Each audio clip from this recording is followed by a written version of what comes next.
오늘 하나님 말씀은 예레미야 35장 1절에서 11절입니다. 유다의 요시야 왕의 아들 여호야김 때에 여호와께로부터 말씀이 예레미야에게 임하여 이르시되 너는 레갑 사람들의 집에 가서 그들에게 말하고 그들을 여호와의 집 한방으로 데려다가 포도주를 마시게 하라 하시니라. 이에 내가 하바시냐의 손자요 예레미야의 아들인 야하사냐와 그의 형제와 그의 모든 이들 아들과 모든 레갑 사람들을 데리고 여호와의 집에 이르러 익다랴의 아들 하나님의 아들 하난의 아들들의 방에 들었는데 그 방은 고관들의 방 곁이요 문을 지키는 살룸의 아들 마아세아의 방 위더라. 내가 레갑 사람들의 후손들 앞에 포도주가 가득한 종지와 술잔을 놓고 마시라 권하매 그들이 이르되 우리는 포도주를 마시지 아니하겠노라. 레갑의 아들 우리 선조 요나답이 우리에게 명령하여 이르기를 너희와 너희 자손은 영원히 포도주를 마시지 말며 너희가 집도 짓지 말며 파종도 하지 말며 포도원을 소유하지도 말고 너희는 평생 동안 장막에 살아라.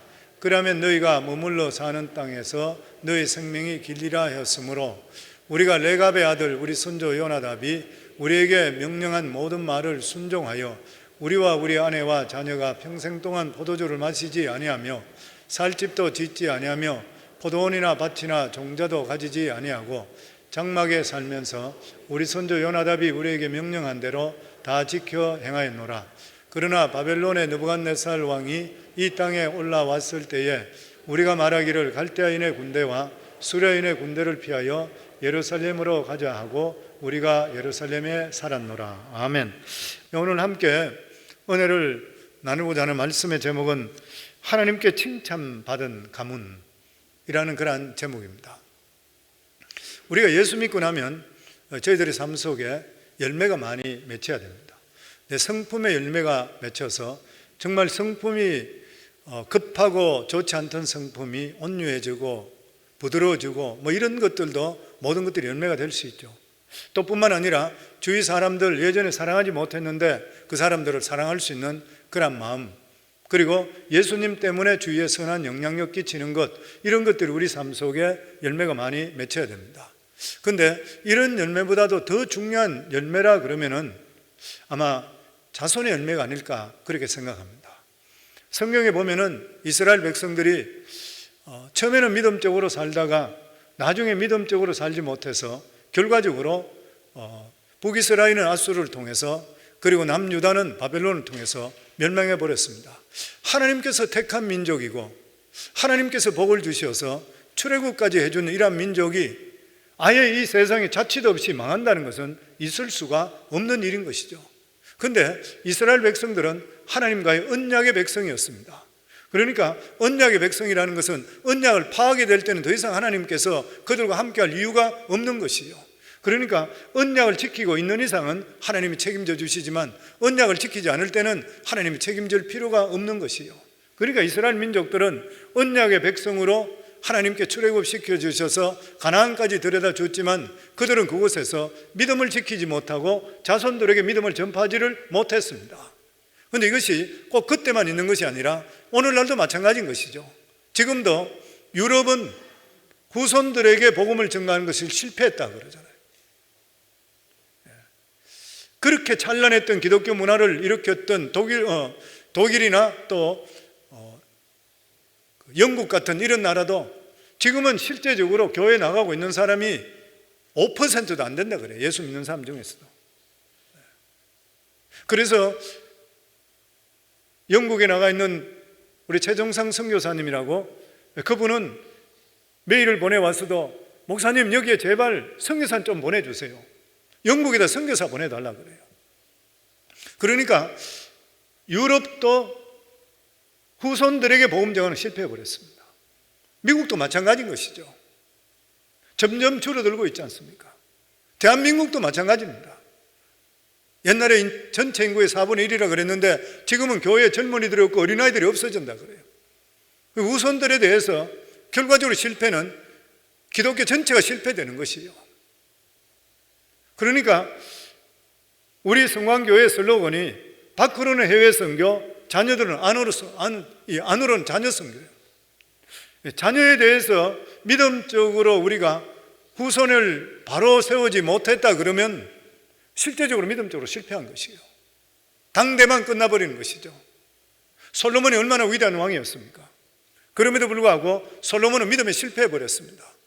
그러니까 자기 아들 르호보암 때에 나라가 두 쪽이 돼버리고 그리고 믿음에서 떠나버렸고 이스라엘이 계속적인 어려움이 일어났던 거예요. 하나님께서 그렇게 귀한 복을 솔로몬에 준데도 불구하고 그런 것들을 하나님 뜻 가운데 사용하는 것이 아니라 우상을 용납하고 자기 자신의 지혜를 자랑하다가 결과적으로 그래 돼버리고 말았던 것이요.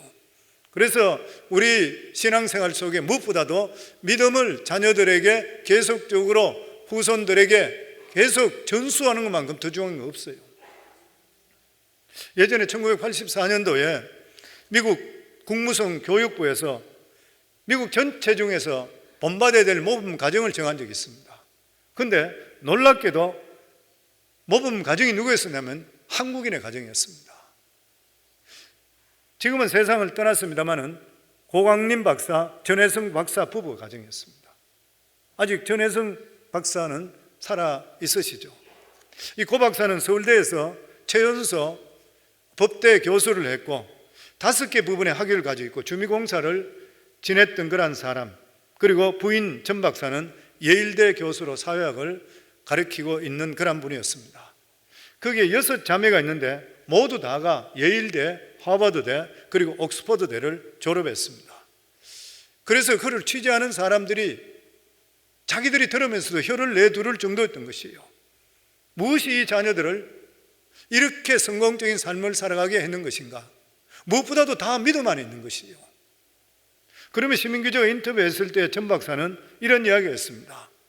우리가 이렇게 된 것은 다른 게 아니라 새벽 식탁 덕분입니다. 새벽 식탁이래요.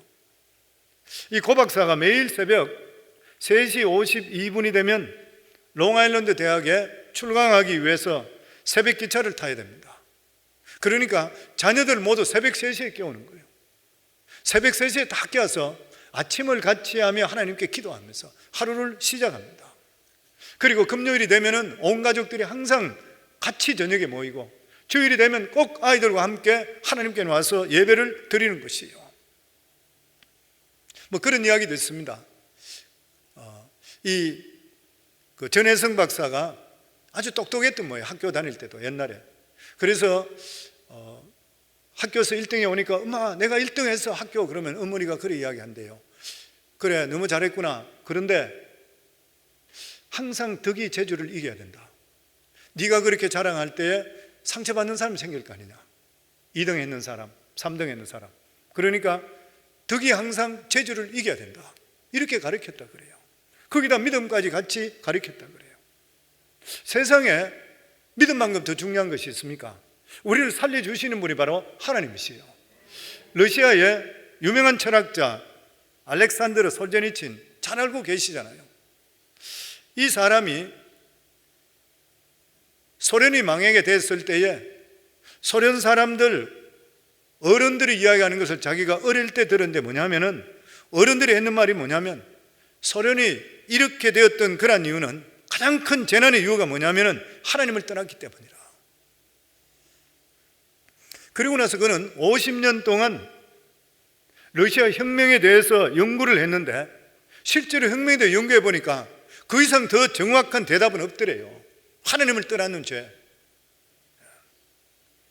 얼마 전에 한국 기독교를 빛낸 백인에 선정된 박용묵 목사의 막내 아들인 이 장신대 박상진 교수가 책을 썼습니다. 아마 이거 수년 전에 나왔기 때문에 성도님 읽어본 분이 있을 거예요. 아마 천대의 복을 누리는 은혜 가문 세우기. 아주 얇습니다. 아주 얇은 책이에요. 7남매가 있는데 7남매에게 큰 영향력을 끼친 분이 아버지와 어머니의 사랑과 희생이래요. 그러면서 이 박상진 교수는 자기 아버지 박용묵 목사에 대해 이야기하기를 자신의 생애에서 가장 큰 영향력을 끼친 분이 바로 아버지다. 아버지를 생각할 때마다 눈물이 맺히고 가슴이 뜨거워진다. 이 박용묵 목사님은 자녀들에게 항상 이렇게 이야기했대요. 하나님을 경외하는 것이 이 세상 어떤 것보다 높은 가치다. 항상 그걸 가르쳤대요. 하나님을 경외한다는 말이 뭐냐면은 하나님을 존경하고 두려워하는 것이라. 성경 하나님을 두려워해야 하나님 말씀을 따라가요. 하나님 말씀, 하나님 두려워 안 하면 하나님 말씀을 우습게 생각해요. 그러면서 하나님 말씀은 1.1획도 틀림없는 진리의 말씀이다.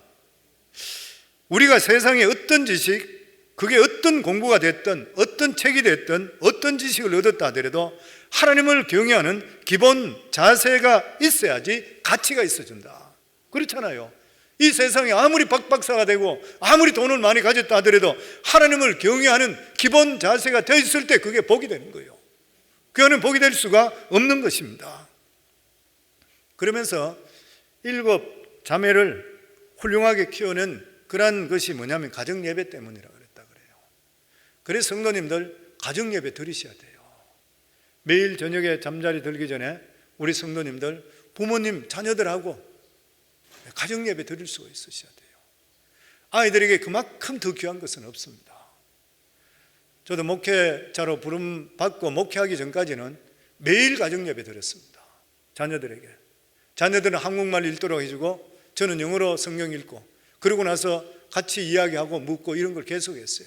목회하게 되니까 너무 바빠서 하지 못하고 자녀들도 이제는 다 목회자가 되어버렸으니까 자기 할 일 자기 하게 돼 있지만 이게 우리 삶 속에 너무나도 귀한 것이에요. 이게 무슨 말이냐면은 좋은 생활 습관을 키워주게 되면은 그 사람의 삶은 반드시 훌륭해집니다. 미국 조지아 주립대 경제 박사인 토마스 스탠리 박사, 미국을 움직이는 대표적인 기업인, 재벌들이죠. 기업인. 연구했더니만은 80%가 중산층이고 근로자층이었었다 그래요. 그러면 자수성가했다 그래요. 80선거, 80%. 부모로부터 재산을 물려받은 사람은 20%밖에 안 됐다 그래요. 근데 이 자수성거, 성가했는 사람들의 공통점이 뭐냐면은 부모로부터 재산을 물려받지 않았지만 좋은 습관을 물려받았다 그래요. 신앙, 권면, 성실, 정직, 리더십 이런 것들을 물려받았다 그래요. 우리가 자녀들에게 줄 수 있는 게 물질보다 더 중요한 게 뭐냐면 좋은 생활 습관입니다. 저는 이게 틀림없다 생각해요. 저도 우리 자녀들 모여서 이야기할 때마다 습관에 대해 이야기합니다.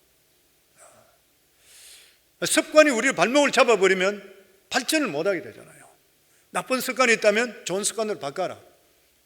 죽을 때까지 열심으로 노력해야 된다 그런 것이에요. 자녀들이 좋은 습관만 길러주면 그 사람은 반드시 잘 되게 되어 있는 것이에요.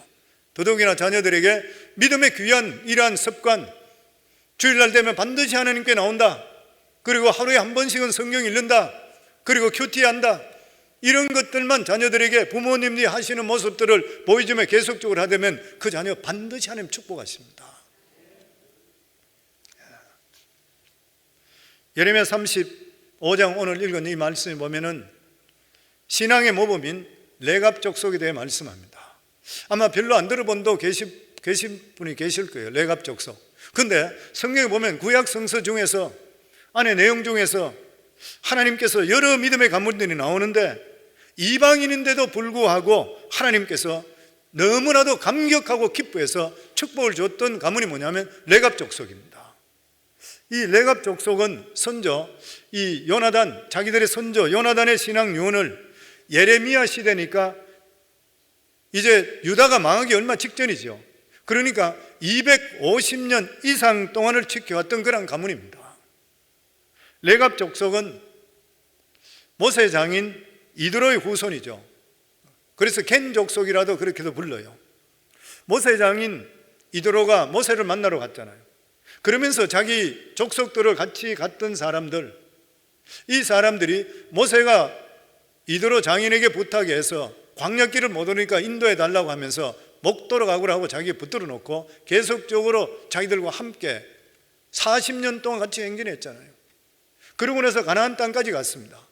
그런데 거기에 이 이드로의 후손들이 그 모세 장인의 후손들이 같이 따라다녔어요. 그 이방인인 것이죠.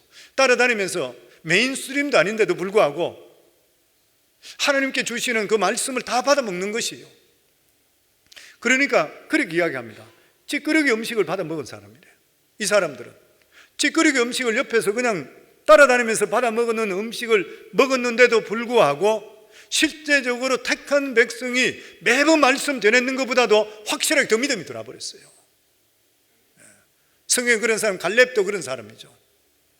믿음을 가졌어요. 그래서 어떤 분은 그렇게 표현합니다.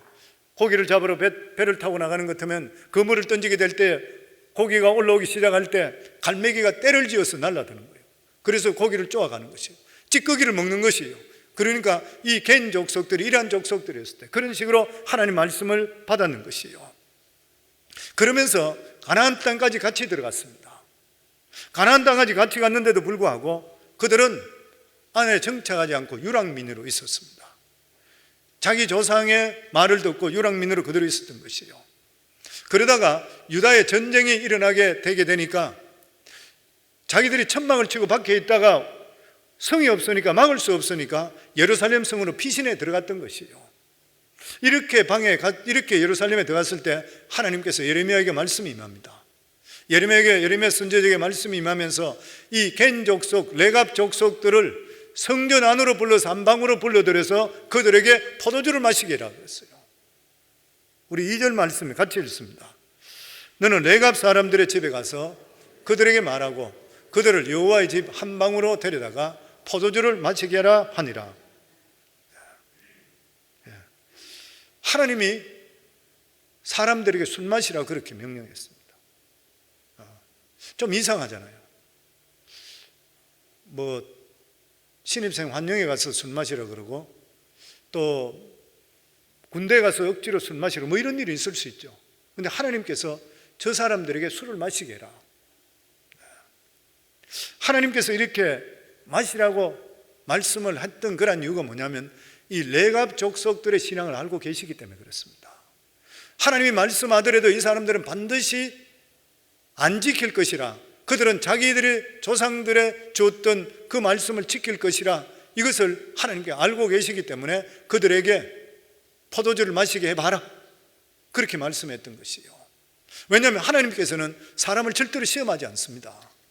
왜냐하면 야고보서 1장 13절에 보면 사람이 시험을 받을 때에 내가 하나님께 시험을 받는다 하지 말지니 하나님은 악에게 시험을 받지도 아니하시고 친히 아무도 시험하지 아니하시느니라. 하나님께서는 이 레갑 족속들에게 술을 마시라, 포도주를 마시라 이렇게 말씀하신 것은 이들이 반드시 조상들의 말씀을 부여잡고 마시지 않을 테니까 이런 것들을 믿음 안에 살지 못하는 이스라엘 백성들에게 보여주라는 것이에요. 이스라엘 백성들은 하나님이 그렇게 말씀했는데도 불구하고 그들은 하나님의 말씀을 듣지 않았습니다. 그래서 14절부터 보면 이런 말씀이 있습니다. 레갑의 아들 요나답이 그의 자손에게 포도주를 마시지 말라는 그의 명령은 실행되도다. 그들은 그 선조의 명령을 순종하여 오늘까지 마시지 아니하였거늘 내가 너에게 말하고 끊임없이 말하여도 너희는 내게 순종하지 아니하도다. 내가 내 종 모든 선지자를 너에게 보내고 끊임없이 보내며 이르기를 너희는 이제 각기 악한 길에 돌이켜 행위를 고치고 다른 신을 따라 그를 섬기지 말라. 그리하면 너희가 내가 너희와 너희 손조에게 준 이 땅에 살리라 하여도 너희가 귀를 기울이지 아니하며 내게 순종하지 아니하였느니라. 레갑의 아들 요나답의 자손은 그의 손조가 그에게 명령한 그 명령을 지켜 행하나 이 백성은 내게 순종하지 아니한다. 사람에게 받았던 것도 약속을 지켜서 무려 250년 동안 지키고 있는데 내 백성 내가 선지자를 그렇게 많이 보내고 너희들이 올바른 길로 바로 서라 하는데도 불구하고 너희들은 내 말대로 살리지 않는구나. 그러면서 그렇기 때문에 하나님께서는 이 레갑 족속들을 택하면서 그들에게 포도주를 줘봐라. 그들이 묻겠나? 자기 조상이 그들에게 줬는데도 그것을 좋은 일이라 생각해서 믿음의 길에서 끝까지 지키는데 내 백성은 그렇게 하질 않는구나. 이 사람들에게 좀 보여줘라.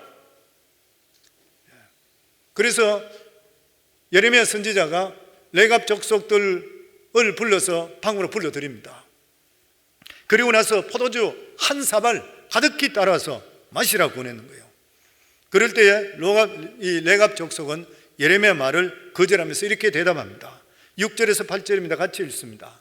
이들이 이르되 우리는 포도주를 마시지 아니하겠노라. 레갑의 아들 우리 선조 요나답이 우리에게 명령하여 이르기를 너희와 너희 자손은 영원히 포도주를 마시지 말며 너희가 집도 짓지 말고 파종도 하지 말며 포도원을 소유하지 말고 너희는 평생 동안 장막에 살아라. 그리하면 너희가 머물러 사는 땅에서 너희 생명이 길리라 하였으므로 우리가 레갑의 아들 우리 선조 요나답이 우리에게 명령한 모든 말을 순종하여 우리와 우리 아내와 자녀가 평생 동안 포도주를 마시지 아니하며. 요나답이 어떤 사람이요? 성경 기록에 의하면은 북이스라엘의 아합이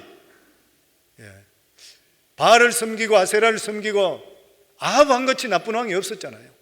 그 부인 이사벨 말을 들어서. 그랬을 때에 하나님께서 예후를 통해서 이 아합과 아합 후손들을 다 멸하라 그랬을 때 거기에 앞장섰던 사람이 요나답입니다. 정치적인 사람이 아니고 그 일만 모든 이러한 영적으로 잘못된 걸 처리하고 나서 뒤로 빠졌던 사람입니다. 아합 왕 때에 대부분의 사람들이 바알 앞에 무릎을 꿇었지만 무릎을 꿇지 않았던 사람 요나답입니다. 그러면서 그는 왜 이스라엘 백성들이 이렇게 하나님의 신앙을 버려버리고 바알에게 굴복했는 것인가 고민했을 것이라 그래요. 그는 이 가나안 땅이 그 사는 것 때문에 잘 살기 위해서 이러다가 신앙적으로 변질되어 버렸는 거예요. 그러니까 이 레갑의 아들 요나답은 자기 후손들에게 세 가지를 금했습니다. 그 첫 번째가 포도주를 마시지 말라. 술을 마시지 말라는 것이죠. 그리고 두 번째가 집을 짓지 말고 장막에 살아라. 집을 짓지 말라는 것은 소욕을 없애라. 사람은 소욕에 대해서 누구나 다 욕망이 있는 것이에요. 그런데 하나님과 재물을 겸하여 섬길 수가 없다 그랬습니다. 집을 짓지 말고 장막에 살아라. 안주하려 하지 말고 영원한 본향을 바라봐라. 믿음을 지키라. 그리고 세 번째가 파종도 하지 말고 포도원도 재배하지 말라. 레갑은 거처할 집도 짓지 말고 포도밭이나 어떤 밭에 종자도 뿌리지 말라. 너희들은 그냥 양치고 유목민으로 살아라. 왜 그러냐면은 가나안 땅에서 농사를 같이 짓게 된다면 그 사람들과 가나안 사람과 사귀게 되는데 사귀게 된다면 반드시 그들의 영향력을 받을 수밖에 없을 것이라. 그리고 농사를 짓게 되면 비가 필요한데 거기 있는 사람이 믿는 것이 풍요의 신, 비의 신은 바알과 아세라 신이라 믿었다. 그렇기 때문에 그들과 가까워질 수밖에 없는 것이에요. 그러다 보면 자기도 모르는 사이에 우상을 숨기게 되어 있는 것이에요. 우리가 믿음으로 바로 살기 위해서는 믿음적이지 못한 것들은 떠날 수가 있어야 되고 금할 수가 있어야 되는 것이에요. 요나답이 레갑에게 이러한 명령을 내릴 때가 언제냐면 250년 전 일입니다. 250년 전에 조상에게 받았던 것을 지킬 수 있다는 것 대단하잖아요. 그 기간 동안 신앙을 지킨다는 것. 근데 이 레갑 사람들은 끝까지 지켰어요. 이스라엘 역사를 보더라도 수많은 왕들도 보면은 믿음을 못 지켰거든요. 몇 대가 가지 못해서 악한 왕들이 나오고, 근데 250년 동안 심지어 그들이 피해서 예루살렘 성까지 들어갔는데 하나님의 선지자는 예레미야라는 사람이 포도주를 먹으라 하는데도 불구하고 거절하고 조상의 약속을 지킨 사람이에요. 우리가 이것을 보면서 놀라는 것이 두 가지가 있습니다. 저는 볼 때에 하나가 뭐냐면은 사람의 마음이 계속 변하는데 어떻게 250년 동안 안 변할 수 있냐는 거예요. 안 변했어요. 사람 보면 경우에 따라 자꾸 바뀝니다. 보면 약속해놓고 지키지 못할 때가 너무나 많이 있어요. 보면. 근데 어떻게 해서 레갑 족속들은 조상의 한 말을 250년 동안 한결같이 지킬 수가 있었냐는 거예요. 그러니까 하나님께 한탄하시는 거예요. 조상이 주는 좋은 교훈의 말씀도 이렇게 이스라엘 레갑 족속은 지키는데 내 백성은 안 지킨다는 거예요. 또 다른 하나는 뭐냐면은 사람들마다 모두 편하게 살길 다 원합니다. 안락하게 사는 거 싫어하는 사람 아무도 없어요. 그런데 이들은 믿음을 지키기 위해서 고생을 했다는 거예요. 중요한 사실은 레갑 족속은 가난하게 살았는지 모르지만 자기들의 정신력만은 대단했던 거예요. 정신이 결코 썩지를 않았던 것이에요. 레갑 족속들은 세상에서 유명해지고 돈 버는 것 그보다도 더 중요한 것이 뭐냐면 하나님에 대한 믿음, 그리고 자기가 가지고 있는 정신이었던 것이에요. 단순히 잘 사는 것이 아니라 분명한 정신이나 의식을 가지고 살았다고 하는 것이에요. 근데 오늘날 의식이 사라져 버렸다 그래요. 무조건 잘 살면 돼, 무조건 성공하면 돼, 결과하면 좋으면 돼. 그렇게 되면 어떻게 돼요? 정신이 부패해지고 양심이 죽어버리는 것이에요. 레갑 족속은 가나안 땅에 살지만 가나안의 문화를 거부했습니다. 가나안에 살고 있는데도 불구하고 이방인과 같은 삶을 살았던 것이에요. 요나답의 후손에 대한 이러한 유언은 너무나 극단적이라 할 수도 있습니다. 그들은 가나안에 살고 있는데 가나안 사람들과 물물교환도 하지 않고 가까이 하지 않게 되니까 그들만 그냥 분리된 삶을 사는 것이죠. 그런데 이렇게 하야됐던 그런 이유가 뭐냐면 요나답이 가나안 문화 속에 들어있는 독소를 봤기 때문에 그래요. 가나안과 접촉되면 변질된다. 신앙의 순수성을 저들과 접촉해서는 지킬 수가 없다, 그렇게 생각됐던 것이요. 그런데 반대로 이스라엘 백성들은 어땠습니까? 자기들은 얼마든지 믿음을 지킬 수 있다 생각해서 그들과 함께 어떻게 되어버렸어요? 신앙 다 잃어버렸습니다. 다 잃어버렸던 것이죠. 결과적으로 멸망해버렸던 것이에요. 레갑 자손들은 이스라엘 민족들이 가나안 족속들과 섞이면서 이렇게 무섭도록 바뀌는 그것을 보고 나서 자기 후손들에게는 절대로 가까이 하지 말라는 거예요. 그래서 항상 우리 신앙생활에는 자기 자신을 돌아보고 자신감 갖지 말고 조심해야 됩니다. 우리 믿음은 항상 조심해야 돼요. 성도님, 건강 좋은 사람이 한순간에 쓰러지는 거 보시잖아요. 왜 그런 것입니까? 나는 건강이 좋기 때문에 자신했던 것이에요.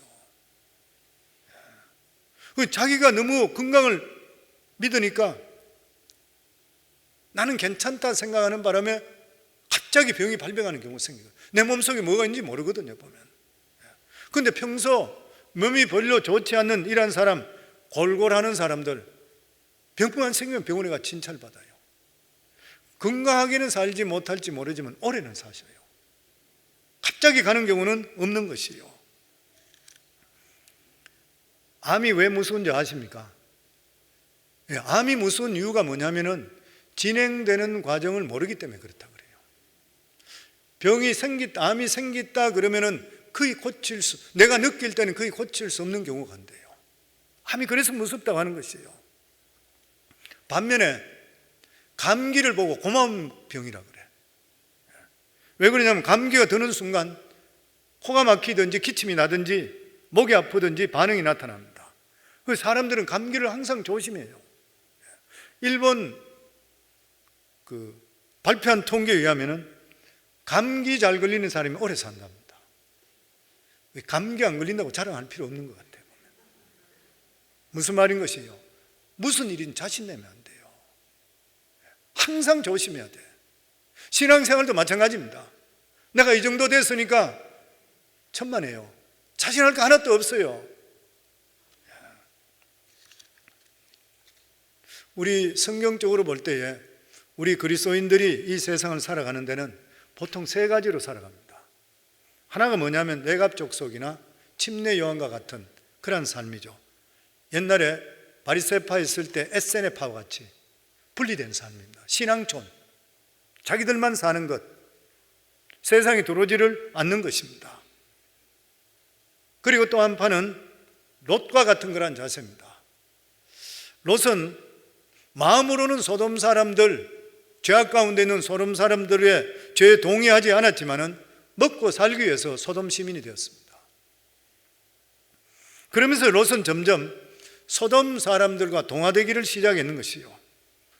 물론 롯은 소돔 사람들에 비해서는 비교할 수 없는 의인이었습니다. 그렇지만 그는 하나님의 사람의 소리를 내지 못하고 살았습니다. 단지 마음속으로 이러면 안 되는데 그러고 그냥 따라가 버리는 것이에요. 이렇게 되면 어떻게 돼요? 양심을 속이게 되어 있습니다. 양심이 약해지기 시작합니다. 거짓말도 하게 되고 술도 따라 마시게 되고, 그러면서 하나님 앞에 회개는 하는 것이에요. 근데 가장 문제가 뭐냐면은 이렇게 살아가시는 분들은 양심이 하나님 앞에 담대해지지 못합니다. 양심이 병들 수밖에 없는 것이에요. 물질적으로 풍요롭게 사는데도 불구하고 내 마음이 기쁘지 않는 것이에요.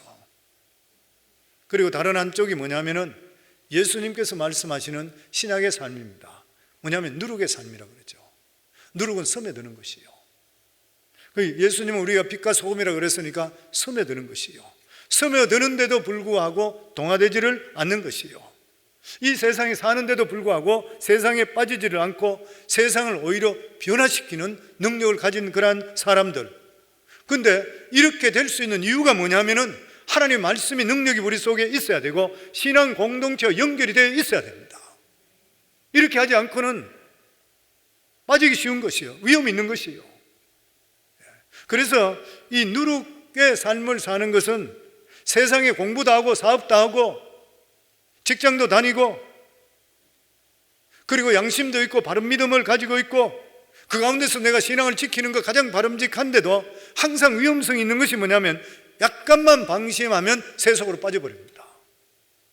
교회에서 끊임없이 말씀 부르짖는 게 뭐냐면은 예배 중심으로 살아라, 성경 계속적으로 봐라, 그리고 큐티해라, 그리고 자기 자신이 항상 기도 시간을 지키라, 계속적으로 하는 이유가 됐어요. 그렇게 하지 않으면 우리는 세상의 빛과 소금이고, 그리고 우리들은 누룩과 같이 세상에 섬에 들어서 어느 부서든지 섬에 들어 살고 있습니다. 근데 여기서 우리 신앙을 지키려고 그러면은 하나님 말씀이 내 속에 살아 있어야 되는 것이고, 건전한 신앙 공동체와 연결이 돼서 나를 위해서 기도해주고 딴 사람들이 있었던 일을 보면서 귀감이 되고 그 간증을 들으며 하나님의 살아계심을 내가 간접적으로 체험할 수 있어야 돼요. 그래야지 건강해질 수 있습니다. 우리가 이 세상의 모든 것은 부인할 필요 없어요. 왜냐하면 이 세상의 모든 것을 주관하는 분이 하나님이시고 주신 분도 하나님이시에요. 집도 사셔야 되고 좋은 차도 사실 수 있으면 사시면 좋고, 그럼에도 불구하고 항상 조심할 게 뭐냐면 우리 속에는 부패한 심성이 있다는 것이에요. 이 본성입니다. 누룩이 부패해버리면 어떻게 곰팡이가 돼버려요. 설 수가 없는 것이에요. 우리가 믿음 안에 산다고 해서 항상 금욕주의적인 삶을 살 필요는 없는 것이에요. 하나님 말씀이 살아있고 내가 살아가는 삶의 가치관과 목표가 정확히 있다 그러면 저희들의 삶이, 하나님께서 우리 삶이 영혼이 잘된 같이 범사에 잘 되는 그러한 삶을 살기를 원하고 계시는 것이에요. 우리는 이 세상에 살아가면서 무조건적인 복을 받는 것을 좋아할 것이 아니라 바로 살아야 되고 바로 복을 받으셔야 돼요. 하나님께서 레갑 족속을 축복하셨는데 저희들은 레갑 족속과 같이는 살 수 없습니다. 왜냐하면 이 사람들은 아예 세상과 부딪히질 않았어요. 저희들은 세상에 들어가서 살고 있잖아요. 오늘도 그래 살고 있고 내일도 그래 살아야 돼요. 그런데 우리들이 레갑 족속을 통해서 본받아야 될 것이 무엇이냐면 그들의 정신입니다. 타협하지 않는 신앙, 타협하지 않는 그런 믿음. 하나님께서는 신앙 때문에 고난받고 손해보는 이러한 삶을 하나님께 진짜 기뻐하셔서 레갑 족속 이방인인데도 불구하고 그들을 축복하시고 자랑스럽게 생각했습니다. 그러면서 레갑 족속에 대해 하나님의 축복의 말씀입니다. 18절에 19절입니다. 같이 읽습니다. 예레미야가 레갑 사람의 가문에게 이르되 만군의 여호와 이스라엘의 하나님께서 이와 같이 말씀하시기를 너희가 너희 선조 요나답의 명령을 순종하여 그의 모든 규율을 지키며 그가 너희에게 명령한 것을 행하였도다. 그러므로 만군의 여호와 이스라엘의 하나님께서 이와 같이 말씀하시니라 레갑의 아들 요나답에게서 내 앞에 설 사람이 영원히 끊어지지 아니하리라 하시니라. 하나님 너무 기뻐했습니다. 하나님 중심적으로 살려고 노력하는 이 레갑 족속들에게 두 가지 복을 주시는데, 그것은 그들의 신앙이 하나님 앞에 인정받는 거예요. 성도는 아무리 주위 사람이 신앙 좋아 보이도 이야기하더라도 내가 하나님 앞에 정직하게 인정받을 수 있어야 돼요. 이것보다 더 중요한 것이 어디 있어요? 그리고 두 번째가 그들의 후손이 하나님 앞에서 영원히 끊어지지 않고 서게 될 것이라. 우리들의 후손이 하나님 앞에 영원히 끊어지지 않고 수백 대 수천 대 예수님 재림할 때까지 설 것이라. 그 말씀입니다. 얼마나 귀한 복인 것이요. 그렇기 때문에 신앙은 성도님들 타협이 될 수가 없습니다. 신앙은 보수적일 수밖에 없어요. 컨서버티브해질 수밖에 없어요. 신앙이 어떻게 해서 컴프마이즈 할 수 있고 어떤 서로 간에 타협할 수가 있습니까? 신앙은 타협하는 순간부터 신앙이 될 수 없어요. 생각해 보세요. 예수 믿으면 천국, 안 믿으면 지옥. 중간 지점이 없습니다. 타협이 될 수가 없는 일이잖아요. 하나님 말씀 받으면 좋고 안 받으면 좋은 일이지, 이거 하면 좋습니다, 이게 아니에요. 난 설교 들을 때 가장 듣기 싫은 말이 뭐냐면, 성도님 이거 하시면 좋습니다. 뭘 좋아해? 좋으면 좋고 싫으면 싫지. 하나님 말씀은 예스 노인 것이지 중간 지점은 절대로 없어요. 그러니까 신앙에서 하나님께서 이 레갑 족속이 우리가 생각할 때는 이 사람들은 너무 극단적이라까지 생각할 수 있는데 불구하고 하나님께서 너무 기쁘고 이스라엘 백성들 앞에 자랑으로 내놨던 거예요. 그리고 귀한 복을 주셨던 것이요. 성도는 무슨 일이든지 하나님께서 기뻐하는 길을 택하기를 주의 이름으로 축원합니다. 하나님 반드시 기억하시고 축복하시는 것이요. 세월이 미국에서 수도 없이 많이 지난데도 불구하고 아직까지도 성경학자들 연구하고 따르고 싶은 분을 이야기하라면 자나탄 에조저 목사님 그리고 그 가문이라 그렇게 이야기합니다. 20세기에 가장 위대한 그런 강해 설교가라는 영국 왕실의 의사에 있었다가 목회자로 부름받았던 로이드 존스 목사, 유명한 분이죠. 이분이 이런 이야기했습니다. 청교도인을 이야기한다면 산맥과 같다. 거대한 산맥이다. 그런데 그 중에서 종교교육을 일으켰던 마틴 루터나 칼빈 같은 사람은 히말라야 산맥과 같다. 전 세계 가장 높은 산맥이에요. 대단한 일이죠. 그런데 자나탄 에조저 목사는 히말라야 산맥 중에서도 에베레스트 산이다 그랬다고요. 대단한 분이죠. 그런데 이분의 특징이 무엇입니까? 이분은 프린스턴 대학의 총장까지 했었고 노스햄튼 그 교회에서 목회를 했는데 23년 동안 하다가 40대인데 50대 되기 전에 그 교회에서 쫓겨났습니다. 23년 동안 목회하면서 성도들의 투표에서 90%가 나가달라 그랬어요. 그 이유가 어디냐면은 그 전번부터 해서 목회했던 그 전체 교회가 굉장히 큰 교회였습니다. 그 교회에서 성찬식을 참여하는 성도들이 구원의 확신이 없는데도 불구하고 그냥 교회 오니까 성찬식에 참석하게 된 것이 전통으로 되어 있었습니다. 그런데 이 목사님이 목회를 하면서 보니까 성찬이 뭐예요? 예수 그리스도의 피 묻은 십자가의 보혈을 믿는 사람이 성찬에 참석하는 거예요. 예수님이 내 죄를 위해서 십자가에 못 박혀 죽으심을 통해 내가 같이 죽고 내가 다시 살았다. 그걸 고백할 수 있는 사람이 참석하는 거예요. 그게 아니면 미닝이 하나도 없는 거예요. 그런데 많은 사람들이 보니까 변화되지 않는 사람들이 성찬에 참석하더래요. 한 달에 한 번씩 하는 성찬에. 자기가 볼 때 저 사람 구원받지 못했는 사람 같은데, 사랑하는 사람을 볼 때는 변화가 안 됐는 것 같은데 당연한 것으로 생각 참석하더래요. 그래서 이분이 기도하는 가운데서 그것을 굉장히 스트릭하게 정했습니다. 여러분, 우리가 예수를 믿대로 바로 믿어야 되지 않습니까? 그러면서 성경적으로 볼 때 이렇습니다. 이분은 책을 30권 이상 적었습니다. 대단한 분이세요. 그러면서 여러분, 기득권을 내려놓으세요. 그리고 우리가 하나님 말씀대로 돌아가야 됩니다. 앞으로 이제부터 성찬식을 할 때는 내가 진짜 예수 그리스도가 내 구주시고 나를 위해 십자가에 못 박혀 죽은 것, 구원받은 것을 확실하게 생각하시고 살아가는 것. 여기 계시는 많은 분들이 보기에는 믿음 좋아 보이고 사회에서도 칭찬받고 사는 사람도 있습니다. 그럼에도 불구하고 제가 보니까 아직까지 구원받지 못한 사람이 수도 없이 많습니다. 그랬던 거예요. 왜냐하면 삶 속에 변화가 없기 때문에. 그런데 이렇게 하면서 그것을 굉장히 수두룩하게 정하면서 시행하면서 사람들의 불만이 터져나왔습니다. 아니 지금까지 잘했었는데 왜 저 목사님이 저렇게 있느냐. 그러면서 이것이 시발이 되고 불씨가 되어서 목사님이 양보하지 않았던 것이에요.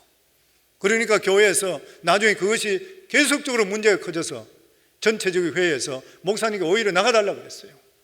그리고 이분은 나가셔서 인디안 선교하시다가 그리고 프린스턴 신학교 총장이 되셨죠. 그리고 일찍 젊어서 세상을 떠나셨습니다. 그런데 이분이 살아있을 동안에 그러면서 설교를 하시는 이러한 일들을 통해서 미국 전체 영적 대각성 운동을 일으켜버렸습니다. 대단했던 것이죠. 그분의 설교 중에서 그의 하나님의 진노 아래 놓인 죄인들이라는 설교, 이분의 눈이 너무 나쁘기 때문에 성도들 얼굴을 못 보고 그냥 적어왔는 걸 읽었다 그러더라고요. 읽는데 이런 설교하는데 성령의 강력한 기름 부면하니까 성도들이 울고 불고 구불고 막 난리가 났다 그래요. 목사님 몇 번이나 설교하다가 여러분 좀 조용해 줘, 설교 못 하겠으니까. 그 정도로 성령의 강력한 기름 부음이 그분에게 임했고, 그리고 나서 믿음으로 타협하지 않고 그 사람 끝까지 지켰던 그런 사람입니다. 세월이 150년, 세월이 얼마나 많은 세월이 지난데도 불구하고 전 세계적으로 이분에 대해서 계속적으로 연구하는 거예요. 그리고 무엇보다도 이렇게 살았던 사람의 자손이 얼마나 복을 받은지 모르잖아요. 우리가 많이 아는 이야기입니다. 150년이 지난 후에 자나탄 에드워즈 후손들의 삶을 연구해 봤을 때에 그 후손이 873명, 지금은 한 세월이 좀 더 지났으니까 더 많아졌을 것이요. 그 자녀, 그 후손 중에 대학 총장이 12명, 대학 교수가 65명, 의사가 60명, 목회자와 성직자가 100명, 군 장성이 75명, 저술가가 85명, 변호사가 100명, 판사가 30명, 국가 공무원이 80명, 국회의원이 5명, 미국 부통령이 1명, 260명이 평범하지만 아름다운 믿음을 지키고 신앙으로 살고 있었다는 거예요. 기가 막히잖아요. 저는 개인적으로 기도할 때도, 우리 성도님 위해서 기도할 때도 기도하고, 저희 가정을 위해 기도할 때도 하나님 자나탄 에드워즈 목사와 같은 이러한 믿음의 가문을 일으킬 수 있게 해주소서, 그렇게 기도해요. 성도님 무엇입니까? 믿음은 절대로 양보의 조건이 될 수가 없어요. 적당히가 있을 수가 없는 것이에요. 다니엘도 뜻을 정해 믿음의 원리로 살았기 때문에 하나님께 축복해 주셨어요. 승리하시는 것이에요. 남편이든 자녀든 아내든 간에 누구든지 간에 믿음으로 양보하는 순간 다 무너집니다. 성경에 보면 아내는 남편에게 복종하라 그랬어요. 그런데 믿음적인 일에 대해서는 절대로 양보하면 안 돼요. 전혀 그하고 상관없어요. 남편이나 아내나 믿음이 아닌 것을 믿음으로 양보하는 순간부터 그 가정은 금이 가기 시작합니다. 하나님의 복이 떠나기를 시작하는 것이요. 믿음을 지키면 결국 승리해요. 레갑 족속과 같이 우리는 지금 그렇게는 못 살아요. 그럼에도 불구하고 그 정신은 우리가 반드시 가져야 돼요. 저는 우리 성광교회 성도님들 모두 다 믿음의 가문을 일으킬 수 있기를 주 이름으로 축원합니다. 내가 믿음의 조상이 되기 바랍니다. 남 바로 볼 거 없어요. 내가 잘 믿어야 돼요. 내가 잘 믿으면 되는 것이에요. 조상 탓할 것 하나도 없어요. 내가 믿음의 조상이 되면 돼요. 나를 통해서 이러한 역사가 임할 수가 있어야 돼요. 그러니까 내 자녀 내가 책임지고, 우리 자녀들 보고 너희 자녀 네가 책임져라. 믿음의 자손 일으키게 될 때에 하나님께서 레갑 족속들을 영원히 하나님 앞에 세워준다 그랬어요. 저는 우리 성광교회 성도님들 모두 다가 믿음의 확실한 믿음 안에 서고 타협하지 않으시고 올바른 믿음의 삶을 살아서 레갑 족속에 받았던 이 귀한 복을 우리 성도님 받기를 주 이름으로 축원합니다.